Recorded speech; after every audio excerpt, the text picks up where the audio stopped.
What's up, guys? Welcome to the video. The NBA offseason is pretty much over, besides some maybe moves from James Harden. Maybe he'll go to the Clippers. Maybe Dame gets traded to Miami, but we've been hearing that for a month, so I'm not going to count on it. I'm going to go ahead and make this video. These are my top 5 winners of the offseason in the NBA, and I even have one honorable mention. My honorable mention has to go to the Detroit Pistons. I loved what they did in the offseason. It wasn't much, but it's what they needed to do to keep building around Cade Cunningham and give him some reps every year and get him some veterans and some just better talent all around him. So draft lottery, they actually fell from number 1 to number 5, so not ideal, but at number 5, they got one of the best players of the draft, in my opinion, Asor Thompson, and they traded for Monte Morris. I think traded a couple seconds for him. Also traded for Joe Harris and 2 second-round picks, and I love the spacing Joe Harris provides for Cade Cunningham. Also traded for Marcus Sasser, a point guard from the Houston Cougars, who has been so good for them the last 3 or 4 years. He's an older rookie. I think he's about 22, but I really like what he can do, and maybe he can get some playing time this season and help Cade and this team out. So I really like what the Pistons did this offseason.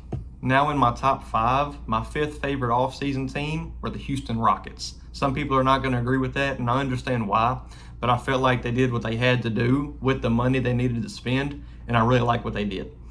So on draft night, they drafted Amen Thompson at number 4, which he looked unstoppable in the summer league until he got hurt, obviously. But that game against Portland and Scoot Henderson, man, he looked ridiculous. So really excited for him. Also at number 20, Cam Whitmore fell to number 20. He was looked at as probably a top 5 pick before this past college basketball season started, and his season got riddled with injuries and all that. Villanova didn't have a great season, but even on draft night, he was at least a lottery pick, some even top 10, but he failed at 20. So amazing value, and he showed what he could do in the summer league too. So super excited for that young core. They signed Fred VanVleet, and a lot of people are not going to agree with this, but they got him for 3-year, $126 million, I want to say, over $40 million a year for Fred VanVleet. And that's tough. That's a tough pill to swallow, but it's a team option on the last year, so they're getting 2 years. And these 2 years can really help Jalen Green develop, can really set up Jabari Smith, Tari East, and Alperen Sengun. So I'm really excited for Fred VanVleet on this team. And I know it's a lot of money, but I feel like they needed to do it to get Fred VanVleet. Dillon Brooks, another person that people are going to be shocked about. 4 years, $80 million, $20 million for Dillon Brooks, who some thought he was going to China, which was ridiculous. Ridiculous. Dillon Brooks was too good on defense last year. Personally, I wish he'd toned down the antics, but that's him as a player. That's what he brings, and just his shooting, to me, is what he has to work on. He just has to look on getting better shots or passing the ball and kind of dropping his three-point shooting per night, because, man, that can really hurt him. It hurt Memphis a lot when he was there, but his defense is just another level. This year, he's all defensive first team, I want to say, maybe second team, and he can really help the perimeter guys on Houston, like Tari East and Amen Thompson now, Jalen Green, just really help them on the defensive side. And I think it's going to be a big help for them. They signed Jock Landale from the Phoenix Suns, 4-year, $32 million, so $8 million a year for Jock Landale. My 4th favorite team of the offseason were the Dallas Mavericks. Didn't do a whole lot, but I really like what they did. On draft night, they had a busy draft night. They started at number 10 on draft night, and they traded number 10 and Davis Bertans to the Oklahoma City Thunder. They moved down 2 spots and got number 12 and drafted Derek Lively out of Duke. And in some games at Duke, Derek Lively was unstoppable as a rim protector and a rebounder. The North Carolina game, he was ridiculous. Ridiculous. Super excited about him. Also in that Bertans trade, they freed enough money to go out and exchange a 2nd-round pick to the Kings for Rashawn Holmes. And I believe it was the number 24th pick they got, and they drafted Olivier Maxence Prosper from Marquette. They also signed Mike Miles, who was undrafted out of TCU, and he was the engine on that TCU team. Such a fast-paced guy, and made that whole TCU team fast-paced. And the biggest reason why I have them on this sheet is they signed Grant Williams. And Grant Williams can come out and just help on the defensive end and what Dallas needs around Luka, just defense. Defense, defense, defense, and he can provide that. So I really love that signing. One of my favorite signings of this offseason. Coming in at number 3, the Indiana Pacers. This team had a big draft night. They drafted Jarris Walker out of Houston, pick number 8. Just a big, versatile body that can really help out on the defensive end right away. They drafted Ben Shepherd out of Belmont, and another point guard, another ball handler. And I really think he can be beneficial for this team, especially in a couple years off the bench or however they want to use him as a ball handler and playmaker. They drafted Isaiah Wong at pick 55, ACC Player of the Year this past season, and really liked what he did at Miami. They also signed Oscar Tshiebwe, who former college basketball player of the year at Kentucky, and just dominated.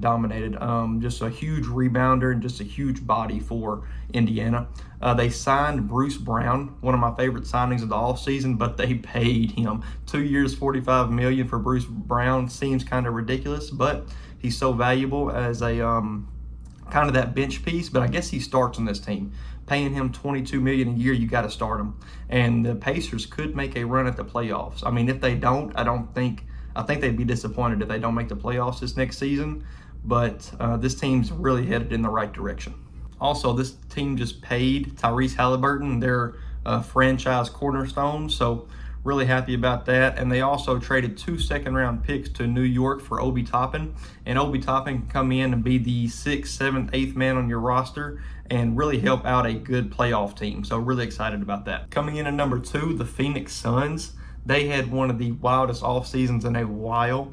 They traded for Bradley Beal. They gave up Chris Paul, Landry Shamet, 4 first-round pick swaps, and 6 second-round picks. And I know that seems like a lot, and it is, but this team's got Kevin Durant, Devin Booker, DeAndre Ayton for the foreseeable future, and they're just not going to be high in the draft in the next 5 years whenever these picks conveyed. And coming in at first place, the LA Lakers. The LA Lakers had such a good offseason, in my opinion. Had a really busy draft night. Drafted Jalen Hood-Schifino at pick number 17, a young guard out of Indiana who showed a lot of flashes. They re-signed Rui Hachimura, they re-signed D'Angelo Russell, and they just gave the largest contract in NBA history to Anthony Davis, I think yesterday. They also re-signed Austin Reeves, which I think is my favorite signing of the offseason. I know it's a re-signing, but it's the value for him is just ridiculous. 4 years, $56 million. Also helps he's a fellow Arkansan. That helps a lot. And just $14 million a year for your third best player on a team that made it to the Western Conference Finals. That just sounds ridiculous. So they also signed Gabe Vincent, point guard for the Miami Heat these past 2 seasons, where they made it to the Eastern Conference Finals and this past season the NBA Finals. He shows streaks of how good of a shooter he can be, and around LeBron and AD, that's exactly what they need. So really good pickup for them. Also Jackson Hayes and Cam Reddish. So really excited for those pickups, and that is my favorite offseason of the 2023-2024 season. So there's my top 5 guys. Tomorrow I should have my top 5 worst off seasons, and really excited to do that video too, because there's a lot I want to talk about. If you like these videos, just like and subscribe, and I'll see you tomorrow.